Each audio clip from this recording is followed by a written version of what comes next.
നമ്മളൊരു പാട്ട് കേൾക്കുമ്പോൾ അതിലെ ഏറ്റവും മനോഹരമായ ഭാഗം ചിലപ്പോ ആ രണ്ട് നോട്ട്സിനിടയിലുള്ളൊരു നിശബ്ദതയായിരിക്കും അല്ലേ?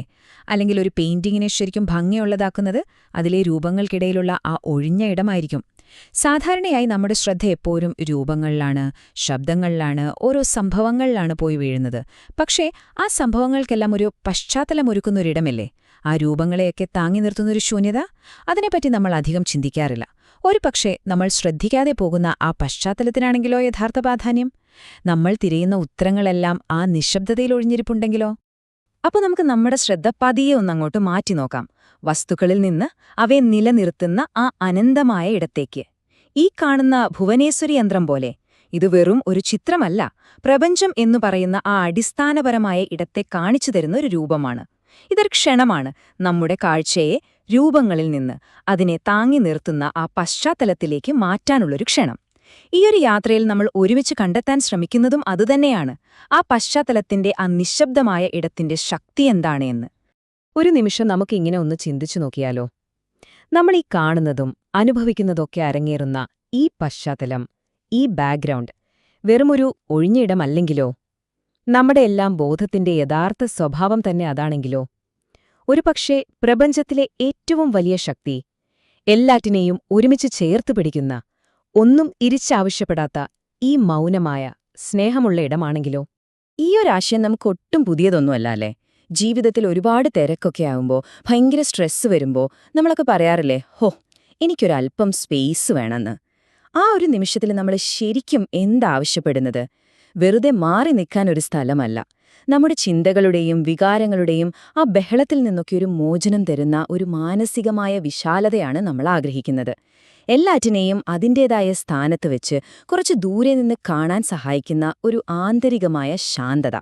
ആ ശാന്തതയാണ് യഥാർത്ഥ ഇടം. ഈ അനന്തമായ ജീവൻ നൽകുന്ന ആ ഇടത്തിന് നമ്മുടെ പൂർവികർ ഒരു പേരും രൂപവുമൊക്കെ കൊടുത്തിട്ടുണ്ട്.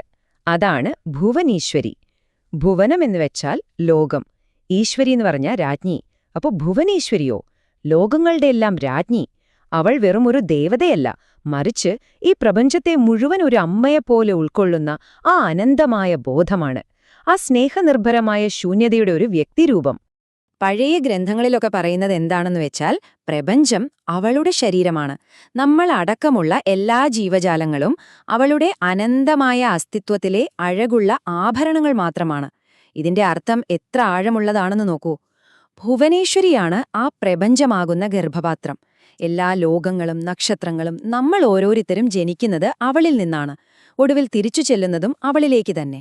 അതായത് നമ്മൾ ആരും വേറിട്ട് നിൽക്കുന്നവരല്ല. കടലിലെ ഓരോ തിരമാലയും ആ കടലിന്റെ ഭാഗമായിരിക്കുന്നത് പോലെ നമ്മളെല്ലാം ആ ഒന്നിന്റെ ഭാഗമാണ്. അപ്പോ ഭുവനേശ്വരിയെ കുറച്ചുകൂടെ മനസ്സിലാക്കാനായിട്ട് നമുക്ക് സ്ഥലവും കാലവും, അതായത് സ്പേസും ടൈമും തമ്മിലുള്ളൊരു ബന്ധത്തെക്കുറിച്ച് നോക്കാം. ഭുവനേശ്വരി സ്ഥലത്തെ, അതായത് സ്പേസിനെ പ്രതിനിധീകരിക്കുമ്പോൾ, കാളി എന്ന ദേവി കാലത്തെ, അതായത് ടൈമിനെ പ്രതിനിധീകരിക്കുന്നു. ഒന്ന് സ്റ്റേജാണെങ്കിൽ മറ്റേത് അതിൽ നടക്കുന്ന ഡാൻസാണ്. ഇവിടെയാണ് കാലവും സ്ഥലവും തമ്മിലുള്ള ആ മനോഹരമായ ബന്ധം നമുക്ക് കാണാൻ കഴിയുന്നത്. കാളിയെന്ന് പറയുന്നത് കാലമാണ്, മാറ്റങ്ങളാണ്. ജീവിതത്തിലെ ജനനം, മരണം, സന്തോഷം, ദുഃഖം, സൃഷ്ടി, സംഹാരം, ഇതെല്ലാം ആ നൃത്തത്തിന്റെ ഭാഗമാണ്. പക്ഷേ ഈ നൃത്തം നടക്കണമെങ്കിൽ ഒരു സ്റ്റേജ് വേണ്ടേ? ആ വേദിയാണ് ഭുവനേശ്വരി. ആ വേദിക്കൊരു മാറ്റവുമില്ല. നൃത്തം എത്ര ഭയാനകമോ മനോഹരമോ ആയിക്കോട്ടെ, ആ വേദി എപ്പോഴും ശാന്തമായി, നിശ്ചലമായി, എല്ലാറ്റിനെയും ഒരു സാക്ഷിയെപ്പോലെ നോക്കിക്കൊണ്ട് അവിടെയുണ്ടാകും. കാലം സംഭവിക്കുന്നത് സ്ഥലത്തിനുള്ളിലാണ്. ഇവ രണ്ടും ഒരേ പരമമായ സത്യത്തിന്റെ രണ്ടു ഭാവങ്ങളാണെന്ന് നമുക്ക് പറയാം. അപ്പോ ഈ പ്രപഞ്ചമെന്നു പറയുന്ന വേദിക്ക് പുറത്തു മാത്രമല്ല ഒരു തലമുള്ളത്, ഇതിനേക്കാളുമൊക്കെ ആഴത്തിലുള്ള വിശാലമായൊരു ലോകം നമ്മുടെ ഓരോരുത്തരുടെ ഉള്ളിലുണ്ട്. നമുക്ക് പതിയെ അങ്ങോട്ടൊന്ന് പോയി നോക്കാം, നമ്മുടെ ബോധത്തിനുള്ളിലെ ആ അനന്തമായ ലോകത്തേക്ക്. പുറത്തൊരു പ്രപഞ്ചമുള്ള പോലെ തന്നെ നമ്മുടെ ഓരോരുത്തരുടെ ഉള്ളിലുമുണ്ട് ഒരു പ്രപഞ്ചം. നമ്മുടെ മനസ്സിന്റെ ലോകം, ഓർമ്മകൾ, സ്വപ്നങ്ങൾ, ഭാവനകൾ, ചിന്തകൾ, ഇവയെല്ലാം അടങ്ങുന്ന ഒരു വലിയ ലോകം. അതും ഭുവനേശ്വരിയുടെ സാമ്രാജ്യത്തിന്റെ മറ്റൊരു തലമാണ്, നമ്മുടെ മാനസികമായ ആ ഇടം.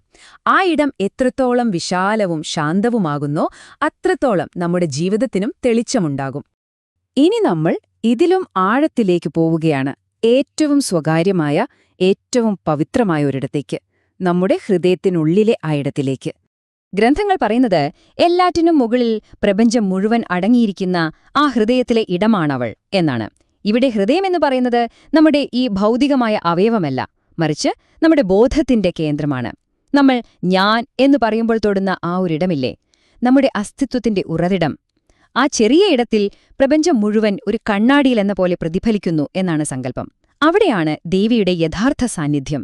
നമ്മുടെ ഉള്ളിലെ ആ ഹൃദയമെന്ന ഇടത്തിൽ നിന്നാണ് ഒരു ശക്തി ഉയർന്നുവരുന്നത്. ഒരുപക്ഷെ ഈ പ്രപഞ്ചത്തിലെ ഏറ്റവും വലിയ ശക്തി അതാണ് ദൈവികമായ സ്നേഹം. ഭുവനേശ്വരിയുടെ ഭാവം എപ്പോഴും ശാന്തവും കനിവുള്ളതുമാണ്. അവളുടെ സ്നേഹം എല്ലാത്തിനെയും ഒരുപോലെ ചേർത്തുപിടിക്കുന്നതാണ്. ഈ ദൈവിക സ്നേഹത്തെ ഇച്ഛാശക്തി എന്നു പറയും. പക്ഷേ ഇത് നമ്മൾ സാധാരണ പറയുന്ന പോലത്തെ സ്വാർത്ഥമായ ഇഷ്ടമോ ആഗ്രഹമോ അല്ല.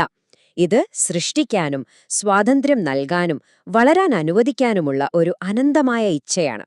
ഒന്നിനെയും പിടിച്ചുവെക്കാതെ എല്ലാറ്റിനെയും അതിൻ്റേതായ രീതിയിൽ നിലനിൽക്കാൻ അനുവദിക്കുന്ന ഒരു തരം സ്നേഹം. ഇതൊരു ഭയങ്കര പ്രധാനപ്പെട്ട ഒരു തിരിച്ചറിവാണ് കേട്ടോ. യഥാർത്ഥ സ്നേഹം ആർക്കെങ്കിലും ഇടം കൊടുക്കുകയല്ല, യഥാർത്ഥ സ്നേഹം ഇടം തന്നെയാണ്. അത് മറ്റുള്ളവരെ അവരുടെ പൂർണ്ണതയിൽ വളരാനും പൂക്കാനും അനുവദിക്കുന്ന ഒരു തുറന്ന ലോകമാണ്. ഭുവനേശ്വരിയുടെ സ്നേഹം അതാണ്. പ്രപഞ്ചത്തെ മുഴുവൻ നിയന്ത്രിക്കാൻ ശ്രമിക്കാതെ അതിനെ മുഴുവൻ ചേർത്തുപിടിക്കുന്ന ഒരു അനന്തമായ ആലിംഗനം. ഈ പുതിയ കാഴ്ചപ്പാടുണ്ടല്ലോ, അത് മായ എന്നൊരു ആശയത്തെ മനസ്സിലാക്കാൻ നമ്മളെ ഒരുപാട് സഹായിക്കും. മായ എന്ന് പറഞ്ഞാൽ പലപ്പോഴും ഒരു മിഥ്യാബോധം അല്ലെങ്കിൽ ഇല്യൂഷൻ എന്നൊക്കെയാണ് നമ്മൾ കേട്ടിട്ടുള്ളത്. ശരിക്കും മായ എന്ന് പറയുന്നത് പ്രപഞ്ചത്തെ ഇങ്ങനെ അളന്നിട്ടിട്ടപ്പെടുത്തുന്ന ഒരു ശക്തിയാണ്. അത് കാരണം നമ്മൾ ഓരോ രൂപങ്ങളെയും ഓരോ വ്യക്തികളെയും ഓരോ സംഭവങ്ങളെയും വെവ്വേറെയായിട്ട് കാണുന്നു. അവയുടെ എല്ലാം പിന്നിൽ ഒന്നായി നിൽക്കുന്ന ആ അനന്തമായ ഇടത്തെ, ആ മഹാസമുദ്രത്തെ നമ്മൾ മറന്നുപോകുന്നു. നമ്മൾ തിരമാലകളെ മാത്രം കണ്ട് കടലിനെ മറക്കുന്നു. ഭുവനേശ്വരിയെ അറിയുക എന്ന് പറഞ്ഞാൽ ആ തിരമാലകൾക്കപ്പുറത്തുള്ള സമുദ്രത്തെ കാണാൻ പഠിക്കുക എന്നതാണ്. ആ ഇടുങ്ങിയ ചിന്തകളിൽ നിന്ന് നമ്മളെ മോചിപ്പിക്കുക എന്നതാണ്. ഈ അനന്തമായ ഇടം എന്ന ആശയം നമ്മളെ സ്വാഭാവികമായിട്ടും കൊണ്ടുചെന്നെത്തിക്കുന്നത് ഒരു അനുഭവത്തിലേക്കാണ്.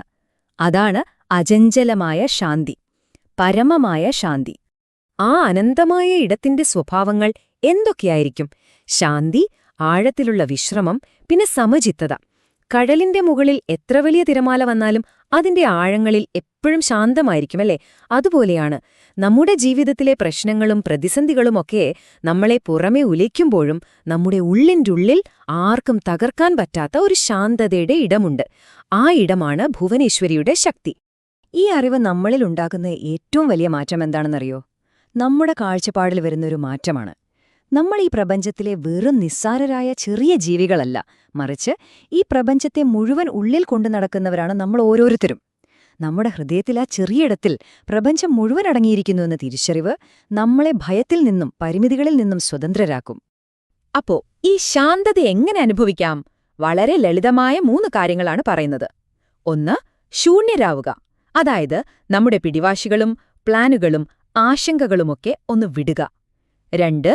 നമ്മുടെ ഊർജ്ജത്തെ പുറത്തേക്ക് കളയാതെ ഉള്ളിലേക്ക് തിരിക്കുക. നമ്മുടെ ക്രിയേറ്റീവ് എനർജിയെ ആ ഉള്ളിലെ ഇടത്തിന് സമർപ്പിക്കുക. 3.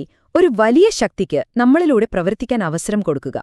നമ്മളൊരു ഒഴിഞ്ഞ പാത്രമാകുമ്പോൾ ഒരു വലിയ ബുദ്ധിക്ക് നമ്മളിലൂടെ പ്രവർത്തിക്കാൻ കഴിയും. അങ്ങനെ നമ്മൾ തുടങ്ങിയെടുത്ത് തന്നെ തിരിച്ചെത്തിയിരിക്കുന്നു. ഈ യന്ത്രത്തിലേക്ക് ഒന്നുകൂടി നോക്കൂ. ഇത് എല്ലാറ്റിനെയും ഉൾക്കൊള്ളുന്ന നിശ്ശബ്ദവും സ്നേഹനിർഭരവുമായ ആ അനന്തമായ ഇടത്തെ നമ്മളെ ഓർമ്മിപ്പിക്കുകയാണ്. അതെപ്പോഴും അവിടെയുണ്ട്, നമ്മൾ ശ്രദ്ധിച്ചാലും ഇല്ലെങ്കിലും. നമ്മുടെ എല്ലാ അനുഭവങ്ങളുടെയും എല്ലാ ചിന്തകളുടെയും നിശ്ശബ്ദമായ പശ്ചാത്തലമായി അതെപ്പോഴും അവിടെയുണ്ട്. ഈയൊരു യാത്ര ഇവിടെ നിർത്തുമ്പോൾ ഒരു കാര്യം മാത്രം ഞാൻ നിങ്ങളോട് ചോദിക്കുകയാണ്, അല്ലെങ്കിൽ ഓർമ്മിപ്പിക്കുകയാണ്. പുറത്തെ ബഹളമൊക്കെയൊന്ന് മാറ്റി നിർത്തി നിങ്ങളുടെ ഉള്ളിലെ ആ നിശ്ശബ്ദമായ ഇടത്തിൽ, ആ ശാന്തതയിൽ ഒരല്പനേരം വെറുതെയൊന്ന് ഇരുന്നു കൊടുത്താൽ അവിടെ നിങ്ങൾ എന്തായിരിക്കും കണ്ടെത്തുക?